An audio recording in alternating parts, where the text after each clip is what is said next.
Estamos de volta e o Senado adiou a votação da mini-reforma eleitoral. Com isso, as regras não vão valer para as eleições de 2024. Entre outras propostas, o projeto flexibiliza a cota de participação de mulheres. E é para falar sobre esse e outros assuntos que está aqui ao vivo no estúdio do Jornal do Meio-Dia a deputada federal pela União Brasil, Gisela Simone. Boa tarde, deputada, e seja bem-vinda aqui ao Jornal do Meio-Dia. Boa tarde, Lúcio. Boa tarde, Camila. Boa tarde. Sempre uma honra voltar aqui, poder prestar contas, um pouco do nosso mandato, das discussões que acontecem em Brasília, mas que reverberam aí para todo o Brasil. Então, muito importante a todo cidadão estar aí constantemente acompanhando o que cada um de nós, deputados federais e senadores, estamos fazendo por lá. Deputado, o Senado não vai votar a mini-reforma para valer nas eleições do ano que vem. Aí os marmanjos do Congresso lá nessa mini-reforma, eles até iam permitir, não é, que se mantivesse a cota destinada às mulheres, mas do seguinte, né, não precisaria passar todo o recurso financeiro que os homens vão receber, não é? Então, nós ficamos aí, quando eu falo nós mulheres, a bancada feminina como um todo, vimos uma manobra muito ruim aí. Primeiro que no texto, importante só registro, no texto da mini-reforma eleitoral, tudo que era polêmico saiu. Passou rápido pela Câmara, porque inclusive essas questões das cadeiras, das mulheres, isso saiu e virou PEC em separado. O que ficava no texto da mini-reforma mesmo foi realmente essa questão de um pouco da desburocratização das prestações de contas, e algumas questões aí envolvendo a questão do quociente eleitoral e tudo mais. Agora, essa questão da manobra com relação às mulheres é de que há um clamor de alguns partidos para que haja aí a anistia pelas penalidades de quem não cumpriu a cotas de mulheres e negros na última eleição.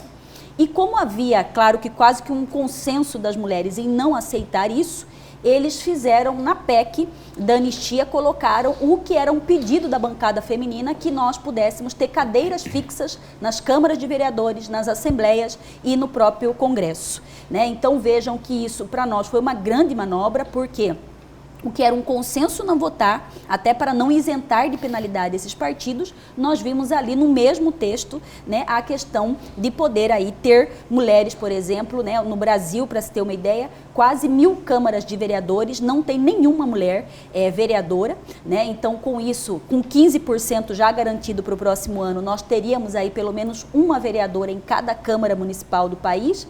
E 2026 já teríamos aí um total de 20%, esse percentual saindo de 15 para 20, e na verdade a proposta inicial tinha 30 para os próximos anos, 30%. E isso nós vimos dentro de uma manobra, já que na verdade não houve esse consenso. Mas enfim, por conta das obstruções que estão tendo já 3 semanas dentro do Congresso Nacional como um todo, tudo isso parou de se votar e a mini-reforma, que poderia valer para outubro de 2024, já nas próximas eleições municipais, não valerão mais. Deputada, e falando em mulheres na política, aconteceu nesta semana a cassação de uma vereadora por Cuiabá, vereadora pelo PT, Edna Sampaio, agora ex-vereadora. E de que forma a senhora interpretou toda essa questão? Sabemos que é importante oportunizar lugares às mulheres, no entanto, apelar para o vitimismo, que foi muito explícito nesse caso, é o melhor caminho? Porque sabemos, houve opressão ao longo da história contra as mulheres, mas essa deve ser a tônica na política também, muitas vezes, para se esquivar do principal problema? Veja, eu acredito sempre que toda acusação que qualquer um de nós somos vítimas, nós temos que ir direto ao ponto, ou seja, a conduta que nos está sendo imputada. Então, talvez não trabalhar tanto na conduta, mas em outros aspectos pode ter sido aí uma das falhas de toda essa defesa. Mas acredito que a Câmara de Vereadores fez o seu papel dentro da Comissão de Ética, e agora, se houve excessos, se houve abusos ou não, o Poder Judiciário é o órgão competente para poder avaliar e dar o resultado final. Mas, sendo mulher ou não, a senhora acredita que a punição acabou sendo justa nesse caso? foi de acordo com o que se tinha de provas, né? Então, eu acredito que dentro desse contexto aconteceu o julgamento. Né? Acredito sim que talvez isso sirva de lição em que ponto que a Câmara realmente venha regulamentando melhor a questão das verbas indenizatórias. É muito importante que se tenha uma regra clara para que se possa prestar contas dessa verba indenizatória. Então, acredito que isso fica de lição não só aí, para os vereadores, né, mas para todo o legislativo do Brasil como um todo. Deputada, anualmente os deputados federais, né, cada deputado federal tem direito individualmente a algo em torno aí de 35 milhões de reais em emendas parlamentares. A deputada Gisela Simona vai destinar essas emendas aí para quais setores? Então, importante o registro, né, que na verdade eu sou suplente de deputada federal. Então não é a senhora que vai indicar? A suplente deputada federal, essas emendas é referente ao ano, como o senhor mesmo disse, durante todo o ano. Então, eu aí terei uma parte da destinação dessas emendas, sim, né? E a outra parte, como é o mandatário, é do deputado Fábio Garcia. O que é essa parte aí, da senhora, e o que vai ser a parte do deputado titular Fábio Garcia? Proporcional aos meses de mandatos, vamos colocar isso, né? De um ano, nós temos aí 4 meses são de Gisela, os outros meses são de Fábio Garcia. Então, isso é o dentro do justo. Então, dentro desse contexto, né, na verdade, nós estamos recebendo aí muitos prefeitos, muitos vereadores, demandas das bases, de cada um das suas respectivas bases, né? Ainda não chegou-se o tempo para fazer a destinação, sempre deveria ser agora, em mês de outubro, até o dia 20 de outubro, mas nós estamos com atraso aí na Câmara dos Deputados para a questão da votação da LDO.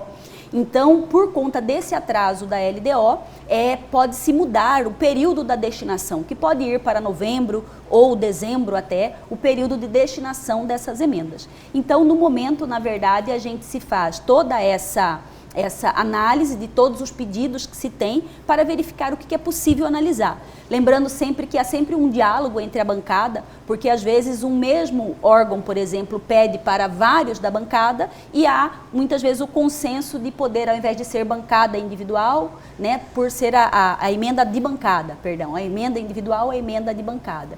Né? A exemplo disso, vou dizer aí do EFMT, que eu não participei, mas o EFMT ele foi destinatário de mais de 40 milhões de emenda no último ano e foi uma emenda de bancada porque havia um pedido individual para cada um dos deputados, né? Então é dentro desse contexto que é feito esse alinhamento de destinação de bancadas.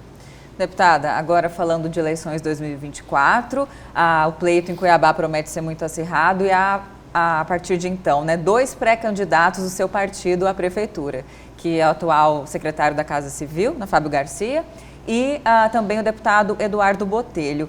De que forma a senhora interpreta, avalia essa preferência, né, do atual presidente do União Brasil, que é o governador do estado, por Fábio Garcia, em detrimento de Botelho e o eminente racha? A senhora, no partido, a senhora acredita que deveria haver uma prévia, uma consulta com os demais filiados? Então, na verdade, não? Vai haver, né? Vai haver essa prévia. Mas essa manifestação explícita de apoio já desde então? A manifestação explícita eu acho que é própria do pessoal de cada um.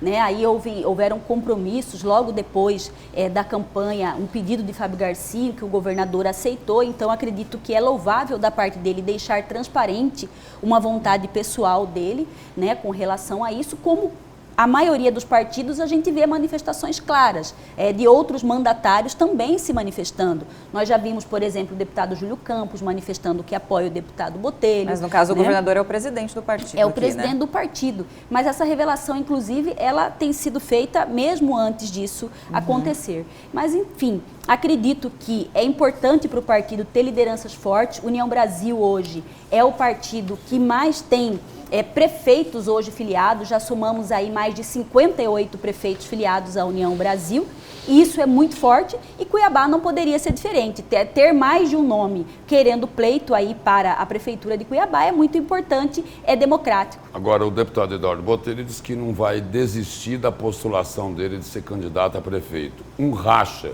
no União Brasil, Eduardo Botelho, em tese, indo para o PSD de Carlos Favro. Isso pode significar dificuldades para uma vitória do grupo do governador Mauro Mendes? nenhum racha é bom, Lúcio, né? É sempre bom o diálogo, é sempre bom o acordo. Então a gente sempre caminha nesse sentido, mas a gente respeita a vontade individual de todos os líderes aí, né? Não dá para o mesmo partido sair com 2 candidatos a prefeito, então vai ter que ser tomada uma decisão, mas ambos aí querendo manter a sua candidatura, é muito justo e salutar que cada um procure o partido que mais lhe acolhe. Deputado, obrigado pela presença e pelas informações aqui no Jornal do Meio-Dia. Eu que agradeço e quero terminar convidando aí a todos para que possam me seguir aí nas redes sociais, Gisela Simona Oficial, para acompanhar um pouco mais do nosso mandato. Obrigada, deputada.